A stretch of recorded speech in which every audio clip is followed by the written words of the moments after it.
Okay, Rich, how do you feel about being here? I mean, I feel all right. And half the time I was thinking on and off here and there, I must be maybe a little crazy to come on this show. I mean, most people though, it's a little bit of a good thing for me. I should definitely do it, but every once in a while, somebody would say, you're going to be on air, and everybody's going to know about the problems you have. You're worried about your reputation?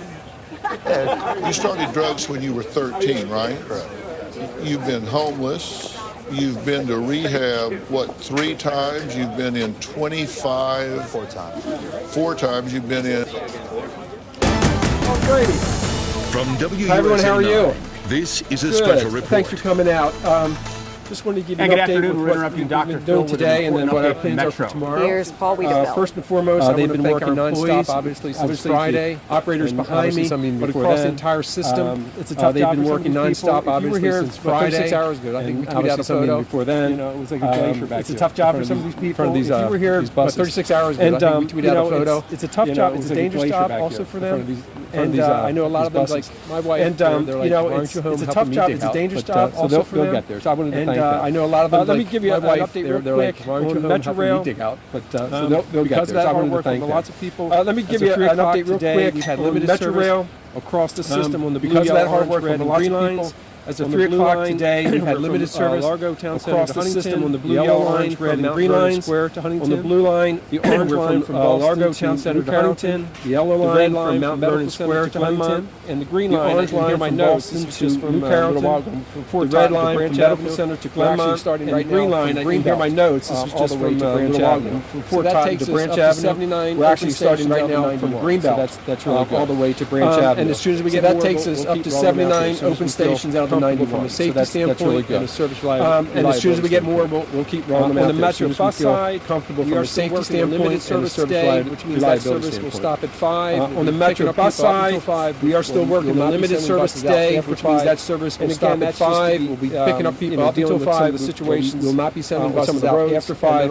And again, that's just to be dealing with some of the situations. We called our lifeline service, and then also just making sure we're keeping employees and the customers safe. We called the route up to Baltimore. We called our lifeline service. We did offer today. We did start the B30 service, which is the route up to Baltimore, and also the 5A, which is the route to Dulles. They opened up. So and as you know, these work on snow routes, so that's keeps it safe. They've been running every 30 minutes.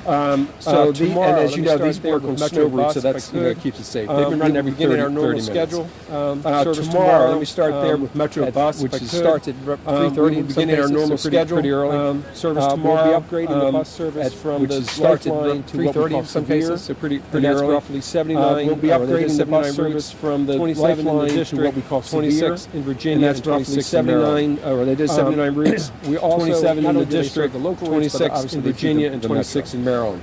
We are ready to roll. We also not only do they serve the local routes, but obviously people ready to roll in that.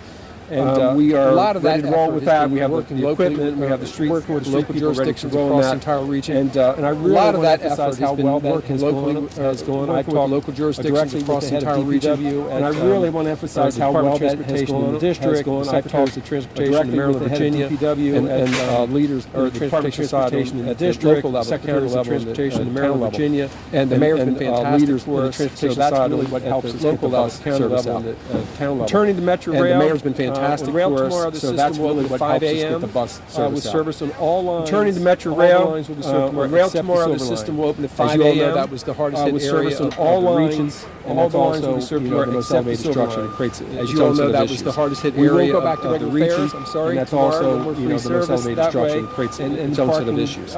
We will go back to regular fares. I'm sorry. Tomorrow, you have until 9:30 service that way. Tomorrow morning to basically get out. Fees will also kick in tomorrow as well. It'll be a modified weekday schedule. Basically, we'll be running trains every 12 minutes on each line, and obviously it'll be a modified weekday schedule. Basically, we'll be running trains every 12 minutes. We're working real hard on each line, and obviously where there's overlap, it'll commit to that right now until we're comfortable that we're working real hard on this Silver Line, but I just don't want to commit to that right now until we're comfortable that we can meet that and we're doing it safely. So basically, we'll have all the stations open except for those 5 stations as of tomorrow. That takes us up to 86 of the 91 stations. In terms of MetroAccess, that service does remain suspended now. We'll reevaluate that in the morning. As you know, that's door-to-door service, presents its own set of challenges to make sure we get to our customers safely. So we'll just, we'll continue to work that. My plan, our hope is that we can get that up later in the afternoon, but until I feel comfortable, we're just not going to commit to that right now. But you'll hear more about that tomorrow. And then finally, before any questions, I do encourage customers to basically get on the WMATA.com for latest information and to sign up for the Metro Alerts program that we have, and then you can get all the information you need. Okay? So with that, I'd be glad to take any questions. Mr. Wiedefeld, Yes, I talked with some commuters today who were a bit upset about closing underground stations because there weren't power outages. What would you say to that? Well, we got to think back, 48 hours now.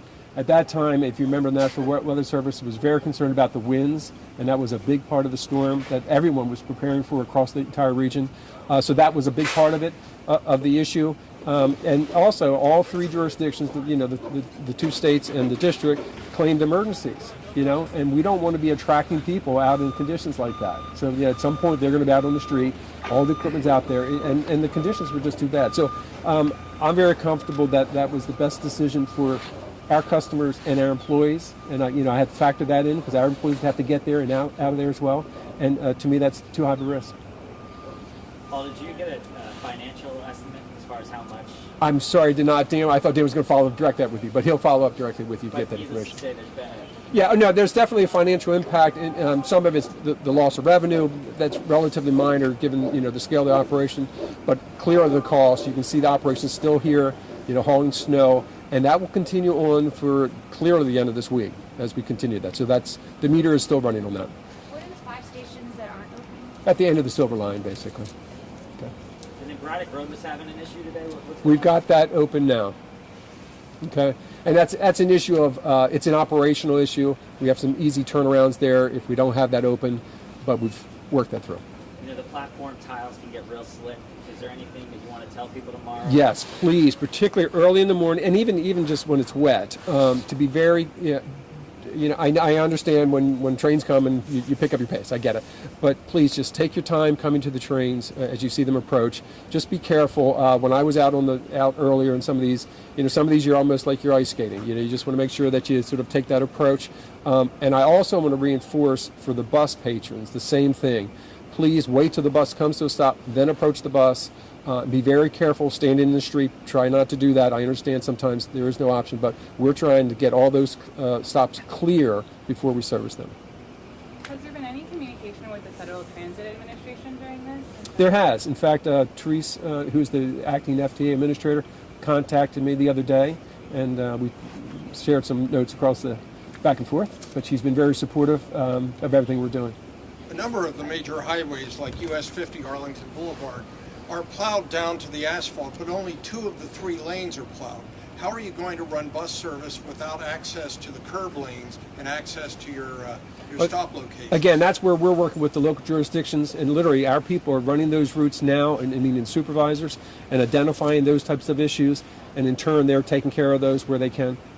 You said modified weekday schedule tomorrow is every 12 minutes. What is a normal schedule? It varies, 6, generally 6. Mm-hmm. And when do you expect that to start? 5 a.m. tomorrow. No, this regular goes 6. Oh, again, this is a moving, it's evolving thing. As soon as I can get better, we'll put it out there. So, but I don't want to overcommit. I think that's the worst thing to do. Okay. Well, thank you so much for coming out, and it's not too cold right now. So, thank you.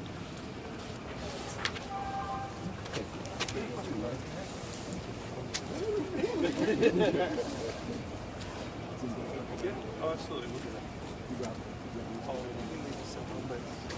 And then, but I gotta jump to the mayor. Only what? The 5 new stations. So Spring, Springfield, 5 new. Oh, so Springfield on the end of the road.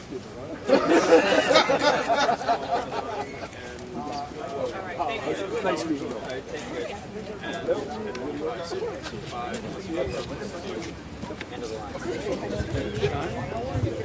Actually, it's now 80. That was written by Braddock Road. No. Branches all